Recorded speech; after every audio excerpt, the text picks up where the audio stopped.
Welcome to the Jon Gil podcast show. And on this episode, I'm super excited to talk about the importance of writing momentum and having patience. So definitely this is an episode you will not want to miss. And as always, if you can just hit that like button and subscribe to the channel, that would be greatly appreciated. Thank you so much.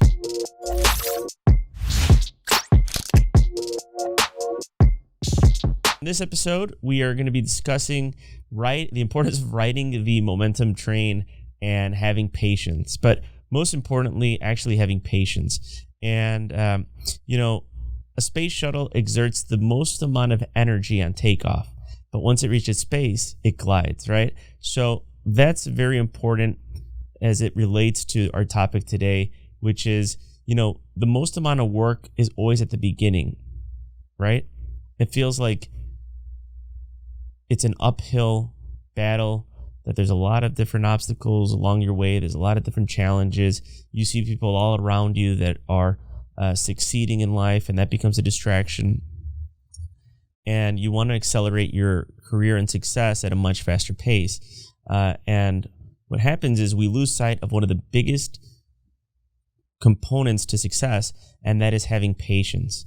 And, I want to talk about three separate experiences in my life that patience has really paid off, and how they all tie in together to eventually build momentum. And then when that momentum snowballs, beautiful things happen. So, for the first example, I want to go back to when I was at UIC, when I was a college student, and that's at the University of Illinois here in Chicago. At that time, I remember it was, I started off pretty poorly with my academic career. It wasn't, my first year as a freshman, I almost flunked out. I got into academic probation, and I wasn't really taking it seriously because I was focusing too much on just work. And on, at the time I had also gotten married. So there was just a lot of pressure to provide and not really focus on my education, which really should have been my priority at the time, because you want to really focus, especially when you're young, on, gaining as much education as possible. Now, I don't want to say that it is the most important thing to have a degree. Gary Vee talks about it a lot. He says that, we overemphasize the importance of having a bachelor's degree. But for me, and as it relates to patience, was that, when that happened, I wanted to just kind of throw in the towel and say, screw it. I'm going to go ahead and start working full time. School is a distraction. But I sat down with my counselor, and he told me that, whatever happens, your degree is going to be something that you can fall back on, right? We've heard it a million times. I don't know if that's even a good thing or bad thing. I'm starting to think sometimes maybe it might be a bad thing, because we rely too much on the fact that we can always fall back and then don't give it our all as entrepreneurs. But that's another kind of topic. But for this example, I said, okay, well, I'm going to have the patience. I'm going to stick in, and I'm just going to, continue to do the best that I can. Hopefully I can get out of this hole. Well, my second year, I was able to slowly get out of the hole that I got into. It wasn't until the third year that I was finally out fully of academic probation. So it took me a long time to actually, get myself out of the hole that I had dug myself into. And in that time and in that process, there were a lot of other smarter kids and a lot of other smarter students that had started with me that I started to see kind of drop out. They were all falling out. They didn't want to finish. They ended up going somewhere else. They got a job, and but something said, okay, no, you've got to have patience. You've got to stick in. You have to, whatever you start, you've got to finish. And finally, thank God, after 5 years, so it didn't take me 4 years, it took me 5 years, I finally was able to get my degree and graduate. And on that last year, I was able to actually finish strong, and I graduated with honors. So I had, I think it was like I can't even remember the GPA, but it was my counselor couldn't believe it because he said, man, you went from an academic probation, you almost getting to getting almost kicked out of school to now, sticking in there, finishing with honors. And, it didn't take you 4 years. Okay. But, it took you 5 years, but you actually did it. So my point is, whatever you want out of life, you have to sit, you have to have discipline, and it may not take you 4 years. It may, some people are graduating also like 3 years. And I was like, how the hell did they do it? And they're just taking like an exorbitant amount of courses. But, and I was like, man, some finished in 3, and that made me feel terrible. I said, God, how stupid am I? It's like, it's taken me this long. But at the end of the day, it didn't really matter because, your degree doesn't tell the world how long it took you to actually, pass, or how long it would take to actually achieve it. All they see is the degree, the certificate. And for me, it's not really about, for me, the degree more than anything is just a symbol of, having that patience, that determination, and just being able to ride out a lot of the different challenges and not being distracted by the noise. So that's just one example of where, patience really succeeded, and patience really had a huge impact on the outcome. Another one is even in my marriage. According to the APA.org, American Psychological Association, about 50% of people that marry actually get divorced. And those are high stats, and they actually get even higher when you marry young. So I got married at 20, and I had my daughter that very same year. And I've talked about this before, where we had a lot of the cards stacked against us. But with patience, with hard work, we were able to ride the ups and the downs of marriage. And it's been 14 years, and we're still together. That's not to say that everything has been perfect, but life isn't perfect. And again, that's just symbolic of the fact that, if you want anything to work, you just have to have the patience, stay in there long enough, have consistency. And no matter what endeavor or no matter what sort of commitment you get into in life, whether it's work, relationship, health, you name it, you're going to have ups and downs. Okay. That's just the way it goes. There's also something called the hedonic treadmill of happiness, right? Which is you get your highs, your lows. It's basically the psychological term of happiness, right? Everyone experiences it.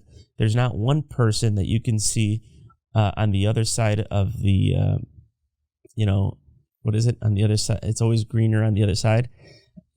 No matter who they are having problems, and they also have their ups and their downs. And at the end of the day, it's just how they were able to combat those issues, especially during the most difficult times. That's where you really want to stay strong.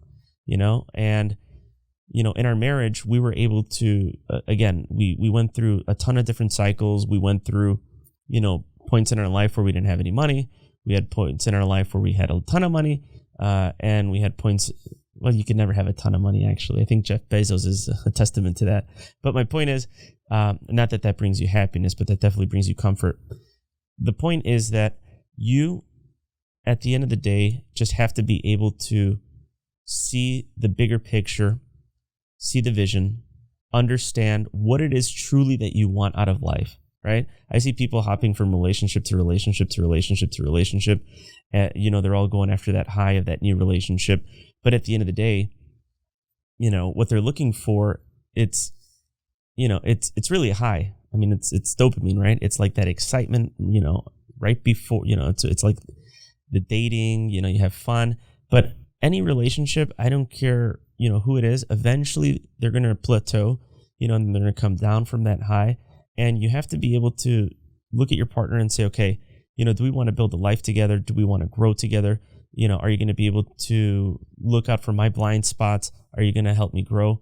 And if that's the case, then okay, let's go, let's continue. And you can even take a perfect example like Will Smith and his wife right now, what they're going through, just to use some current events. They're going through some crazy things right now. But look, they understand that it's marriage. It's not all I'm sorry to say, it's not all about love. You definitely love your partner, but you have to understand that there's other components and elements that make a relationship work. And, I'm not a love guru, but I do know that I can take what I've done for the last 14 years, and I'm not, perfect either. God, no. Definitely not. I'm not saying that.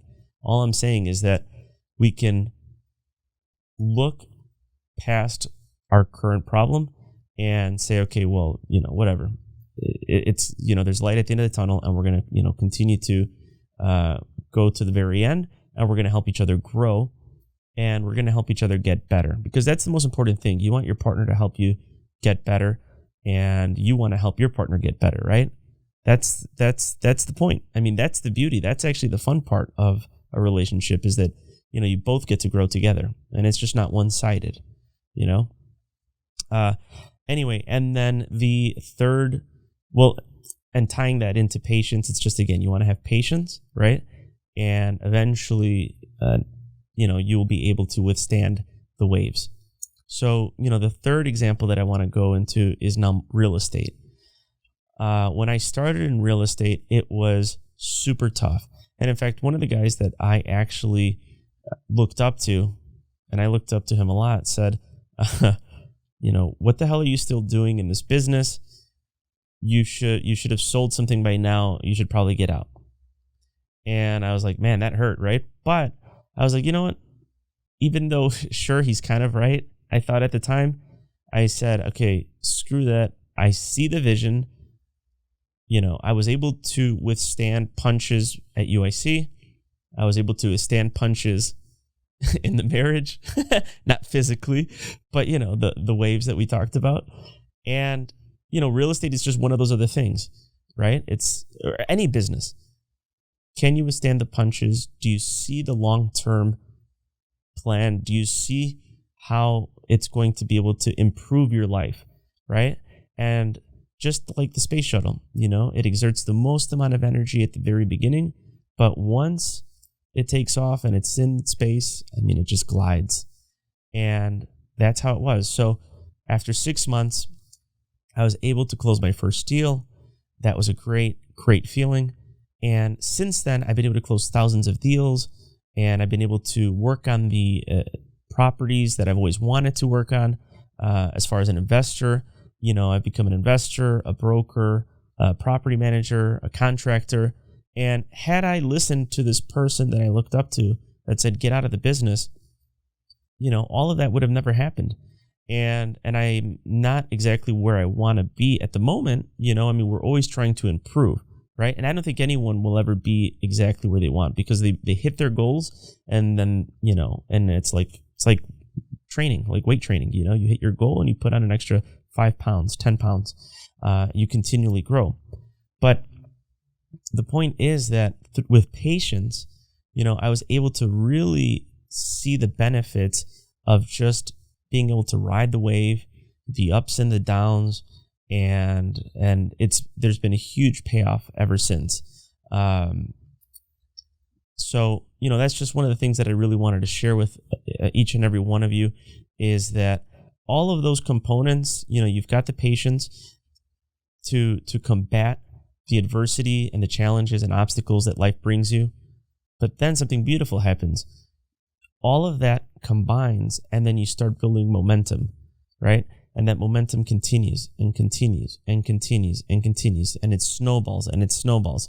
And then eventually you reach a point where, wow, you start to attract opportunities that never were there prior, but you're accelerating the pace at which those opportunities get presented through that hard work, through that persistence, and through that consistency, and our theme throughout this entire segment, and through that patience. So with that, I just want to go ahead and leave you with, we're all going to have challenges, we're all going to have adversity, we're all going to have ups and downs, that hedonic treadmill that we talked about of happiness, that exists, and that's real, and that happens to everyone. But at the end of the day, just stay in there, and you never want to leave or never want to throw in the towel when things are going bad. try to actually do it when things are going good. And it sounds backwards, but I mean, that's the truth. It's even like that with anything, really. I mean, most opportunities are made in crises. And, it's like even in trading, you sell when it's high, not when it's low. And unfortunately, the masses, the majority of the people sell when their trade is going lower and lower and lower. And then that's when, unfortunately, you lose. So have patience, have hard work, keep consistent. You'll build momentum, and then you'll be able to accelerate your success. So, all right, if you like what you heard, hit that like button and subscribe to the channel. Thank you so much.